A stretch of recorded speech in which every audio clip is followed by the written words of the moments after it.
자, 이런 와중에 북한도 이게 이제 뭐랄까 불안하기도 하면서 자존심도 상했나 봐요. 자, 이재명 대통령의 CSIS 발언을 가지고 시비를 걸고 나왔습니다. 이재명 대통령이 전략국제문제연구소 CSIS에서 뭐라고 하셨냐면, 가난하지만 사나운 이웃은 그냥 억압한다고만 모든 게 해결되지 않고 필요하면 적절하게 관리할 수단도 필요하지 않을까라고 이야기를 하셨는데, 여기에 발끈하면서 아니, 북한이라고 얘기도 안 북한을 했는데. 모독했다. 북한이라고 얘기도 안 했어. 이것도. 야, 니들 왜 발끈하고 그래? 이거 실명 얘기했어? 아니, 대만도 있고 조금 그 옆에 가면은 동남아도 있고 하잖아. 근데 니들이라고 치고 그러면 니들한테 한 얘기라고 치자고. 그럼 니들이 부자야? 아니, 니들 돈 많어? 중요한 건 니들이 얌전해? 더러운 족속이래요, 한국을. 아니 뭐 더럽든 안 더럽든 그거는 모르겠고. 아니 괜히 지들이 찔려가지고. 그러니까 아니 북한이라고 얘기도 안 했어. 가난하지만 사나운 이웃이라고 했잖아요. 그냥 그렇게만 얘기했는데 왜 발끈하고 난리야. 아니 지들이 그럼 안 가난한가? 세계 경제 규모 따지면 160위권 뭐 그 정도던데. 근데 요게 이제 삐졌다고 하더라도요. 사실 이게 공식적인 입장은 아닙니다. 이거 물 거 없는 기레기들이 경솔한 발언을 해갖고 또 남북 관계를 뭐 어떻게 위험하게 하는 발언을 했다고 또 아침 내내 사설을 써가던데 여기 이제 북한 중앙통신에서 이 얘기를 했거든요. 근데 북한 중앙통신은 한미 정상회담을 했다는 보도 자체를 안 했어요. 그러니까 이 얘기가 미국에서 한 얘기인지 지나다가 한 얘기인지 구체적인 출처를 걔들도 안 밝혔어. 심지어 트럼프를 만났고 뭐 미국 정상회담 이 내용도 전혀 없을 뿐만 아니라 이러한 내용을 갖다가 북한 조선통신에서 잠깐 비난을 하고 그러니까 노동신문 있잖아요. 쟤네들이 전 국민이 보라고 내놓는 노동신문에는 아예 이 내용은 기고도 안 했어. 그러니까 언론으로만 껌뻑거린 거야. 심지어 미국 관련해서 트럼프 관련해서는 한마디도 비난이 없었어요. 그러니까 트럼프 얘기를 아예 안 했다는 거 보면 트럼프하고 같이 뭐 저기 가자고 했잖아. 트럼프가 북한 만나달라고 했잖아요.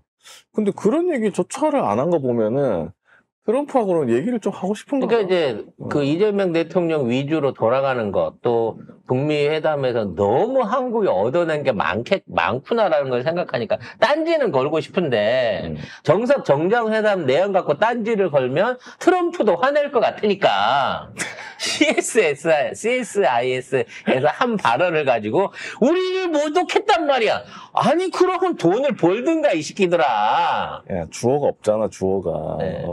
그래서 이 내용은 실질적으로는 지금의 그 한미의 입장 또는 북한 러시아의 입장을 받아들일 수밖에 없는. 왜냐면 예전에는 윤석열이가 하도 깽판을 쳐놓으니까 중국이나 러시아가 불러서 직접 달래고 돈도 주고 밥도 쌀도 주고 막 이러면서 달랬잖아요. 이재명 대표 들어오자마자 입장이 싹 바뀌어버렸단 말이야.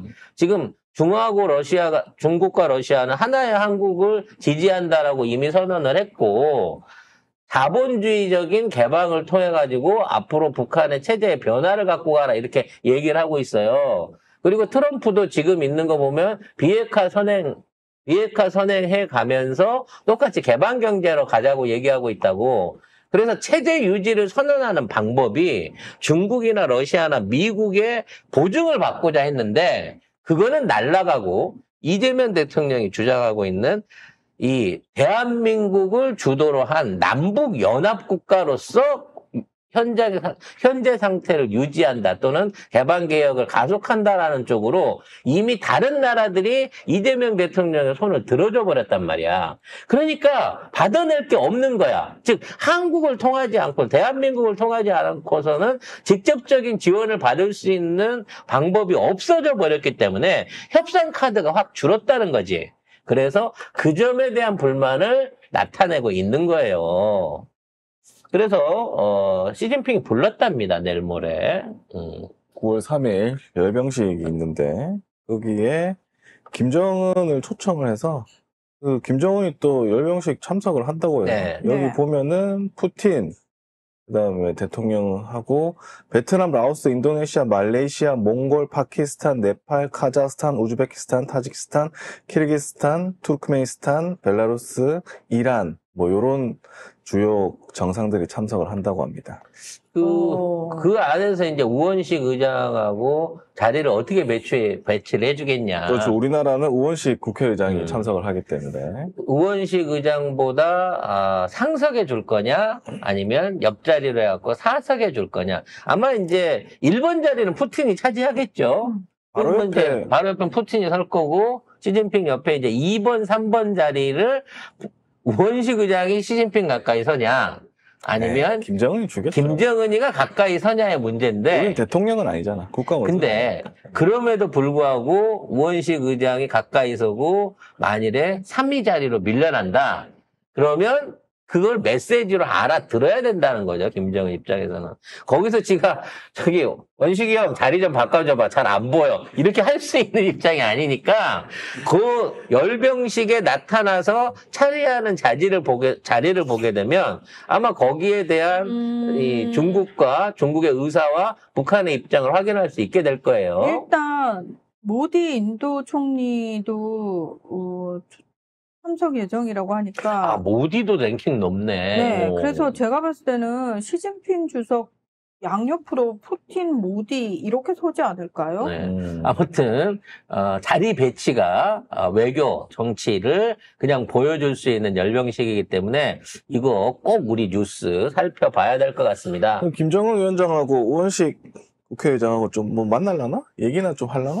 뭐 말은 통하니까 뭐 인사 정도는 하겠지만 아니요. 아마- 김정은 위원장은 본인 급이 카운트파트가 안 국회의장하고 맞는다고 안 맞는다고 생각해서 생각할 거예요. 안 할 수도 있을 것 같아요. 아니 뭐 저도. 물 밑에서라도 뭐 얘기를 좀 해야 되잖아. 왜냐면 김정은 위원장은 이게 그 장면이 내부로 방송이 되죠. 북한 내부로 나갈 거잖아. 그 신경을 안 쓸 수가 없어요.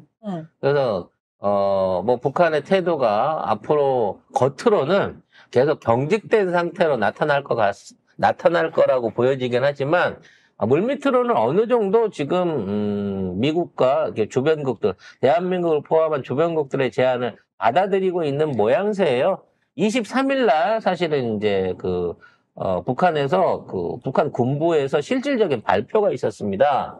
북한 군부의 메시지가 나온 거예요. 그러니까 김정은의 메시지가 아니라 군부 책임자의 메시지가 나왔는데 참모부 대변인과 참모부 참모총장 이게 쉽게 말하면 북한 내의 군사서열 1, 2위에 해당하는 사람인데 이게 실명으로 자기 이름을 밝히고 성명 발표를 했어요. 고명철하고 육군 중장 고명철이 나와가지고 그에 대한 현재 한미 군사훈련 관련한 내용을 비롯해서 지금 F-35 떠서 막 정찰하고 있는 거, 한국군이 군사훈련하고 있는 거, 이런 것들에 대한 논평을 꺼내놨는데, 지금까지 없었던 매우 이례적인 논평을 꺼냈습니다. 한국군의 도발 행위, 훈련 사격에 대한 부분이겠죠. 한국군의 도발 행위에 대해서 유엔사가 정전협정 위반인지 아닌지 유엔사와 함께 여기에 대해 대응하겠다라고 얘기를 했어요. 즉 자체적으로 자기가 대한민국에 대한 또는 한국군에 대한 뭐 도발 내지는 응징 이런 단어를 쓴 게 아니라 유엔군하고 협력을 통해서 대응하겠다라고 얘기를 했다는 거죠.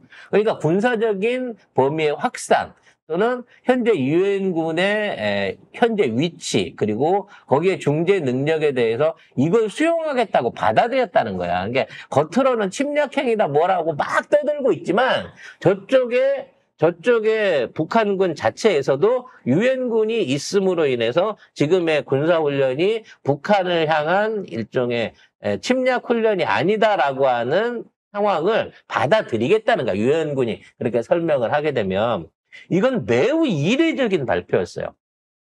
뭐 불바다를 만드니 뭐 이런 막 극렬한 발언을 할 수도 있고 그 외에도 훨씬 더 도전적인 발전을 할 수 있을 할 것으로 보여졌는데 고정철 육군 중장이 나와갖고 이와 관련된 내용을 유엔사를 존중한다라고 했다는 거는 앞으로도 남북 군사 협정이라든지 휴전 협정에 대한 존중을 하겠다라는 의사로 보여지기 때문에 군사적 긴장감에 대한 분석 여부는 걱정 여부는 안 하셔도 될 정도로 북한이 그렇게 지금 자극받아 있는 상황은 아니다라고 이해할 수 있을 것 같습니다. 그 얘기가 왜 나왔냐면요.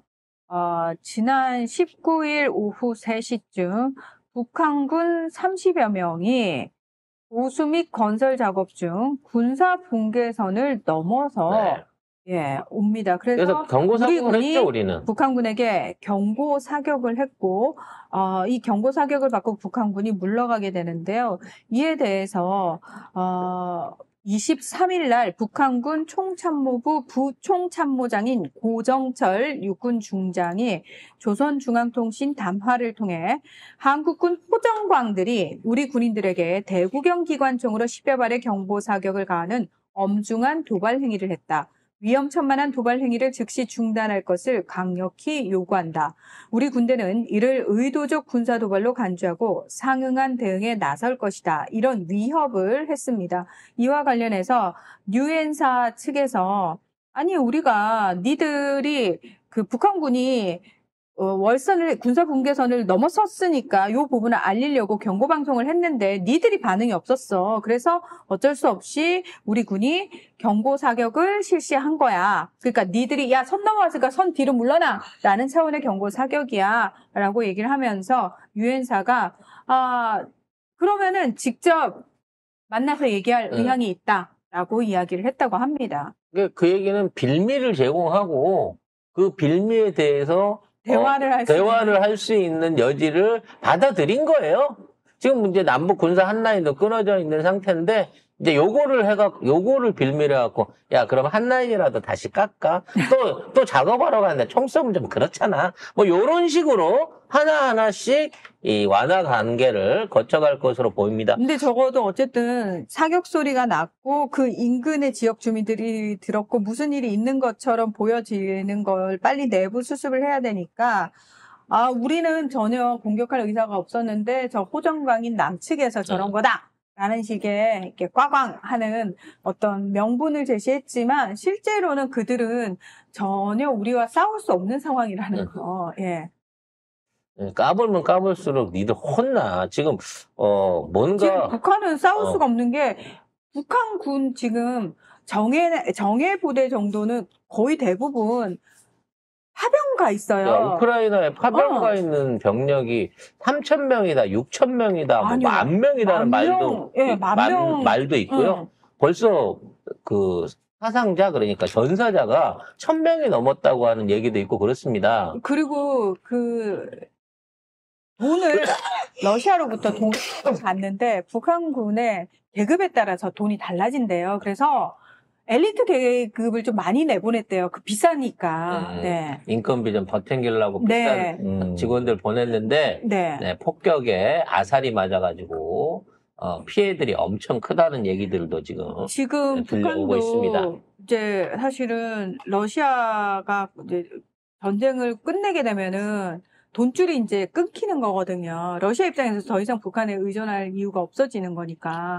그래서 그 전에 이제 바짝 좀 당길 걸 당겨야 되고, 그 전에 빨리 다른 돈줄을 잡아야 되는 상황인 거예요. 냉정하게 얘기하면. 그래서 이제 사실 이게 파병을 하게 된 계기도 비하가 있는데요. 야포가 부족했잖아, 러시아가. 북한이 자랑하는 그 장사장포, 40km 넘게 나간다는 그 장사장포를 북한이 러시아한테 많이 대줬잖아요. 재래식 무기. 재래식 무기 대포를 쏴줬단 말. 그걸로 이제 우리를 위협한다잖아. 불바다를 만든다는 그 포를 실전에 들고 나간 거예요, 러시아 전장에. 서울 불바다를 하려고 했던 게 그 재래식 무기로? 네, 그 재래식 무기를 했는데 이게 6명이 붙어가지고 일단 세팅하는데 30분이고요. 한 발 쏘고 나면 그 다음 발 쏠 때가 15분이 걸린대요. 그래서 전혀 전술적으로 가치가 없는 거야. 더 큰 문제는 안 맞아. 이렇게 조준을 해갖고 구체적으로 쏴서 마치질 못하는 거예요. 그래서 러시아가 야심차게 북한에서 얻어갖고 기차에 싣고 넘어갔던 그 장사정포. 장사장포 156mm 장사장포가 하나도 제대로 전선에서 역할을 못했다는 거예요. 러시아가 빡이 돈 거지. 그래서 급하게 AS로 군인들을 파병을 시켰는데 그 군인들이 지금 미국 드론과 폭격에 아사리가 나고 있어갖고 지금 김정은의 고심이 크다고 합니다. 그래서 지금 주로 공병 위주로 많이 가 있다고 네. 얘기를 하시더라고요. 네. 그 공병들이 다 가서 포대진지하고 뭐하고 했었는데 포가 말 그대로 50년대나 쓸 그 정도 수준의 포였다고 합니다. 근데요, 우크라이나에서 나온 얘기 중에 하나가 뭐냐면, 이 북한군, 저는 그걸 느꼈어요. 역시 우리 한민족의 DNA가 진짜 있나 보다라고 생각했던 게 뭐냐면, 북한군의 습득력이 굉장히 빠르대요. 엄청 빠르대요. 그래서 애들이 보고 놀랄 정도로 빨리 적응하고, 빨리 알아가지고, 이제 군사 전문가들은 그런 얘기도 해요. 그동안 사실 수십 년간 실제 어떤 전투를 안 해본 북한군이 이번 그 우크라이나전을 통해 가지고 현대전에 대한 걸 빨리 익혔다라고 얘기를 하기도 하더라고요. 문제는 현대전에 있어서 보병의 역할이라고 하는 게 사실 그렇게 결정적이지 않은 거기 때문에 결국은 이제 포병과 전자전 장비, 드론 같은 이 그렇죠. 최신 군사 무기의 트렌드를 전혀 북한이 따라가고 있지 못하기 때문에 실물화를 보고 있는 거죠. 그렇죠. 맞아요. 네. 그걸 실질적으로 경험하고 있는 거예요. 현대전은 드론전이구나. 그러면 드론전에 맞서가지고 우리가 어떤 식으로 작전을 짜야 될까? 이런 것들을 되게 빨리빨리 한대요. 그냥 빨리 하면 뭐해? 본국에 가면 드론이 없는데. 여기 그거 참 너무 그게 비웃지 마요. 니들이 가난해서 그런 거야. 산악기만 하고. 자,